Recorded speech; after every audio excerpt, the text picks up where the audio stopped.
warahmatullahi wabarakatuh. Leo naona maktaba, nimeweka picha hapa ya marehemu Abdul Sykes, baba yangu na mama yangu Kimwambua binti Mrisho maarufu Mama Daisy. Hali kadhalika nimeweka na vitabu matoleo yaliyopita miaka nyuma, na hiki kipindi kwa hakika nitakufanya jana katika sikukuu ya Sabasaba, lakini haikuwezekana. Kitabu hiki ni toleo jipya, ili toleo la 4, tunakwenda toleo la 5 sasa la kitabu cha Abdul Sykes. Kitabu kimetoka mara ya kwanza mwaka 1998 kwa lugha ya Kiingereza na kilichapwa na Minerva Press London. Kitabu hiki historia yake ndefu sana, kwa sababu nadhani, sina hakika kabisa, lakini ule utafiti ulinichukua kama miaka 10, na pamoja na kutafuta mchapaji. Kila mchapaji nikimpa publisher atakaa na kitabu kile, siku kumwona niambia kitabu kizuri sana, lakini mimi siwezi kukichapa kitabu. Kwa nini? Nasema hapana, na mambo uliandika huko bwana, matatizo. Basi hata siku moja hichi kitabu nikampa rafiki yangu Abdul Kasim Ismail Nairobi. Yeye alikuwa ndio managing director wa Oxford University Press East Africa, na kama kuna Nairobi pale, akaniambia, nikamwonyesha manuscript, akasoma, akaniambia, Mohamed, kitabu kizuri sana,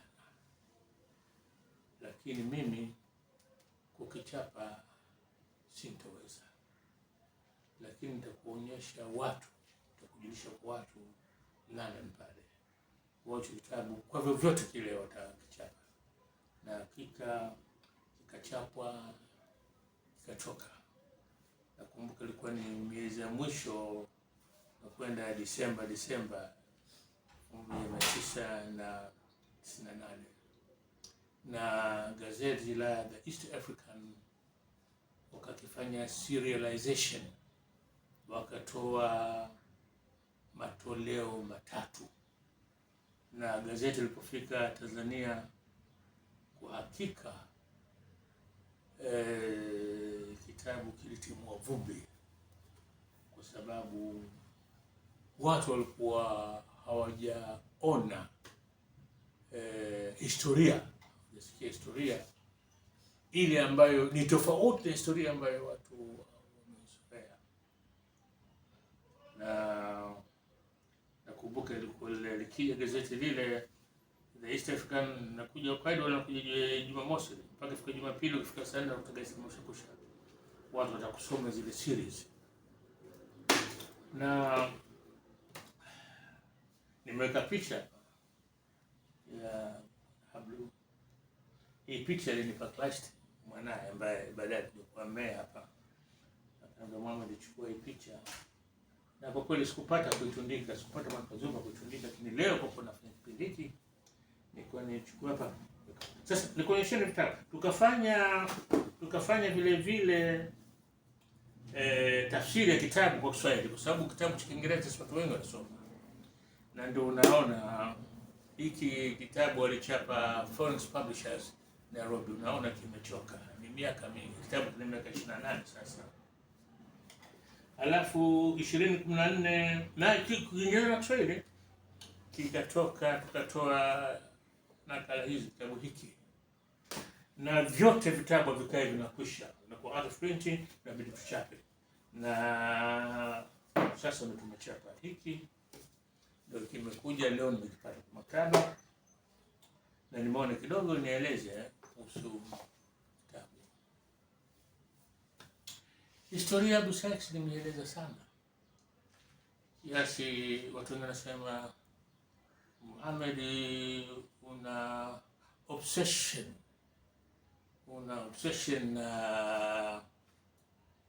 na familia ya kina Sykes. Naambia ni kweli na obsession, kwa sababu mimi nakumbuka nilipokuwa mdogo Mimi na babangu tukizungumza sana wakati wa kula chakula usiku. Yeye alikuwa anapenda kula chakula huko anasikiliza taarifa ya habari. Kisha taarifa ya habari ndio inaanza gumzo. Na akinahadithia habari za utoto wake kwa wadogo, mtawa kipata pale. Nyumba mzee Clasti hii, nyumba ya babu yangu Salum Abdallah zamana hiyo miaka 20-30.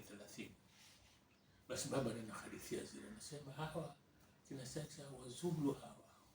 Wazulu ashadu kwa wadogo, basi tukijigamba sisi wa Manyema na wasema si Wazulu. Basi anambia huyu alikuwa na akili sana. Sasa kumsoma wote Jamii Islamia pale. Ndio shule ambayo sasa hivi ina matatizo. Anasema sisi tumeanza kusoma Qur'ani pale sote pamoja. Lakini Abdul alimaliza kaingia masafu, sisi bado tunahangaika sura za nyuma. Na ikawa yeye kama mwalimu Haji anasema pale mbele tumesha sisi.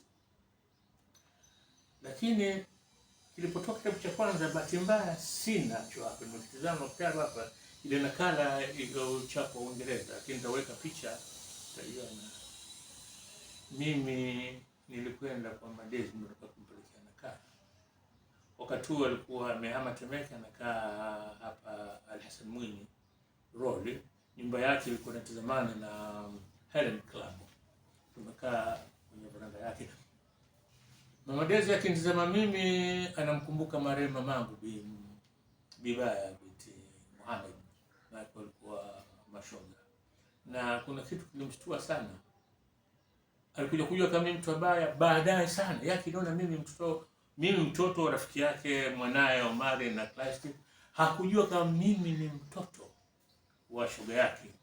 Mpaka siku kaka yangu Profesa Mgone ya miaka mingi alikuwa akisomesha Profesa Genetics, alikuwa akisomesha Uingereza huko kwa zake nyingine. Alikuja katika mazungumzo wakanitaja. Mama Desa akamwambia, Charles, una maana huyu Muhammad huyu unamwita Sidney huyu mtoto wa baya? Akamwambia na huyu ndio mama mbona mdogo kama ndio yeye. Sasa ikatokea kuwa haikupita muda, siku hiyo mimi napita Januala Pharmacy Windini pale. Napita na yeye anatoka kwenye mlango. Kasimama kusalimiana, basi nikimuona mama kabadilika, anambia mwana mimi nikikuona siku zote na kujua marafiki kina class, sikujua kama wewe. Machozi atakakutoka. Mama zetu walikuwa kama mwanzao amekufa kiacha watoto, basi wakikuona nyinyi watoto na kwa mnamkumbusha. Basi nilipompelekea kile kitabu, alikichukua kitabu na picha ya kalamu pale, chukua kuweka hapa, na akaniambia maneno ambayo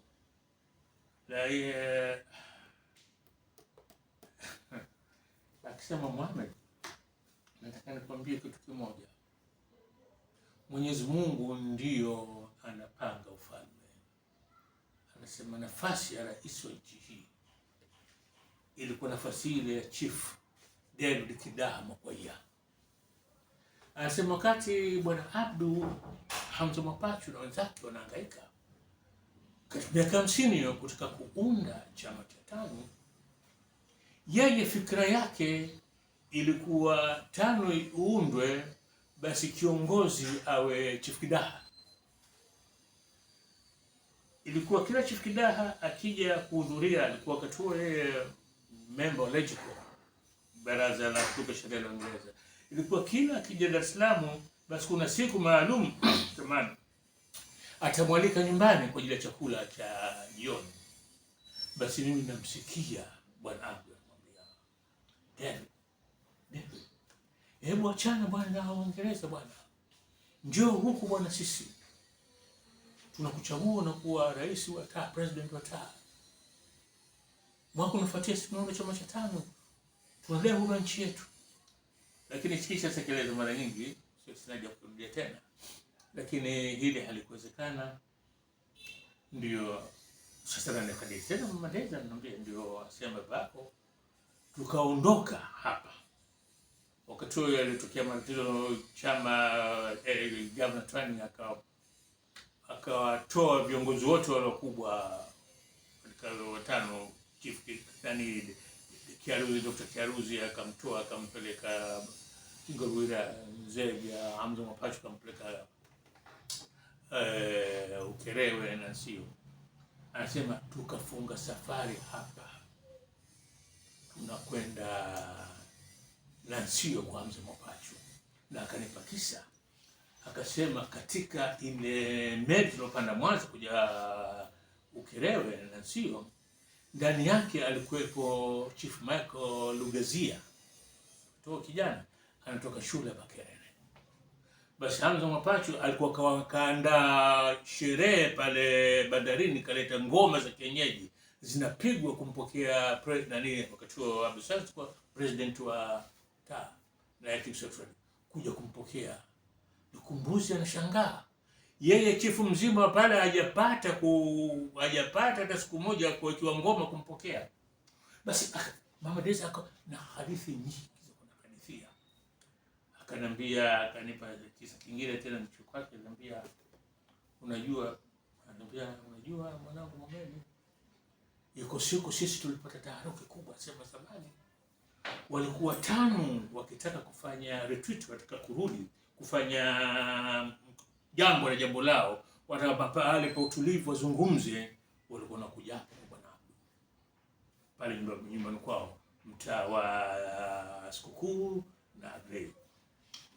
Anasema siku si wapishi ndo si sasa, mimi nilikuwa niko mimi Bi Mugaya mamake Mwalimu Nyerere, yuko Maria, tunatengenezea chakula. Basi wamaliza kikao chao, tumewatengea chakula, wanakula. Hakupita muda, sisi tuko uwane pale Agrey, tunaona kuna ingia toka wanaume, wanatoka huyo na ingia toka. Kuna nini? Kumbe mwalimu ghafla tumbo limemstuka, kalala kwenye kochi anaugulia. Mama yake amesikia Mugaya. Kuna nini huko? Anambia Nyerere naumwa. Basi fikra ya wale ikaja kuwa chakula chake kimetiwa sumu. Na hii fikra anasema Madesema, siku zote sisi tulikuwa tunakaa na hiyo hofu kwa katika haya mambo tunakwenda nayo, sisi tuko salama. Haitatokea siku huyu akija kumtia chakula, maana hata huko, lakini kisa kitakuwa kirefu, hata huko mikoani kuona kwenda kote watu walikuwa makini sana kwa chakula cha Nyerere. Basi ananiambia Mama Daisy, anasema mwanangu Mohamed, mama Mugaya, Bi Mugaya mamake Mwalimu, anasema alikuwa anazungumza Kizanaki, anazungumza Kiswahili. Wamenulia mwanangu, wamenulia mwanangu. Sasa wao nao wenyewe wamekaa wamepagawa, na bwana Abdu hajui na. Lakini baada ya muda lile tumbo lilitulia, akapata nafuu, afoka nipa. Lakini hivi si kama vyote alinipa kwa siku moja, alikuwa kia alikutana basi atakuwa na jambo anatia. Akanambia babako alikuwa na kabati lake, alikuwa limejaa noti, pesa nyingi. Wakati bwana Abdu anafanya biashara, alikuwa na petrol station pale wilaya, ofisi ya mkuu Ilala pale opposite. Ile petrol station mpaka leo ipo. Hapo zamani ile ilikuwa ni Mobil Oil, kampuni ya Marekani. Afio ndo kaja kuchukua ile. Classic kabla ya kufa ananiambia siku moja, Mohamed, njoo nyumbani kuonesha picha. Siku baba anafungua kituo chake nani cha mafuta. Lakini waswahili wanasema jizi nyumba ya njaa. Sikuenda na sikuiona hizo picha. Basi nasema ilikuwa kila wakija watu watano hapa, basi ataingia ndani, atatoa pesa atawapa. Mimi natazama, ananiambia sasa mimi kama mkewe, nikamwambia bwana Abdu, nenda taratibu. Sasa historia ya Abdulsalam katika historia ya Mwalimu Nyerere ni historia kubwa sana. na ina mengi ya kuvutia, mengi, na ndio maana mimi niliandika kitabu hiki. Nasema sasa, inakuwaje historia hii Mwalimu kapokelewa na Abdu Sayyaf, wamekaa wamefanya chama cha TANU, wamefanya mengi pamoja, wanakuja kuandika historia ya TANU, Abdu popote hataji. Hii vipi hii? Sasa ikawa na mimi namkumbuka babangu na yale alikuwa akinieleza, na ndio sasa tuseme siku moja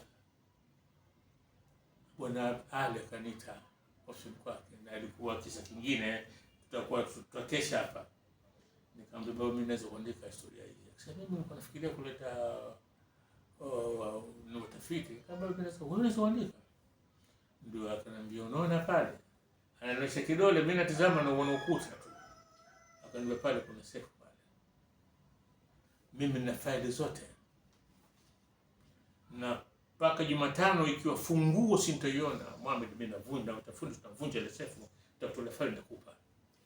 Nimekuwa na Jumatano kukuta faili pale. Labda rudo kama hivi. Akaniambia zisome zote, ukimaliza ndio uje hapa tuzungumze. Sikustahimili. Wala sikungojea nimalize zote. Vitu vilivyokuwa naona mle ndani. Allah. Hii picha nilimuuliza Christ hapa wapi, akasema hii picha hapa ni Ikulu, lakini siku hizo pakiitwa Government House. Hii Uingereza walikuwa wakifanya party mara kwa mara, na Abdu Sayyaf alikuwa lazima alikwe, maana ndio alikuwa kiongozi wa rais wa African Association na katika watu maarufu Dar es Salaam. Na unaona hapa mama kavaa mpaka gloves, unaona Bwana Abdu alipiga na Panama hat. Haya ndio ilikuwa maisha ya wazee wetu wakati wa ukoloni. Basi bwana, mimi nimefurahi nilikuwa kitabu kimekuja leo, ndio hiki. Na kuna kitabu kingine nataka nikuonyeshe. Hiki baada ya kuona kuwa kitabu akitoki kuna mtu akijitolea kuchapa hiki, makini nyakati zilikwisha zipatikana, watu wakisikia kitabu cha Kiingereza wakajaribu kuchapa hili. Lakini kazi inataka utaalamu. Kitabu kimetoka lakini chote kimejaa makosa, kwa hiyo kiweza kuingia hata sokoni. Lakini nimekiweka kama souvenir. Lakini vitabu ndio hivi hapa. Unaona bwana, hivi tulivyokuja kutoka India. Na sasa kilichobaki ni himiza watu wasome kitabu hiki wapate kujua historia ya TANU ilikuwaje, na utajua kwa nini ilikuwa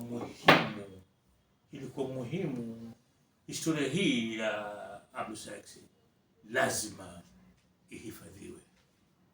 Nadhani hapa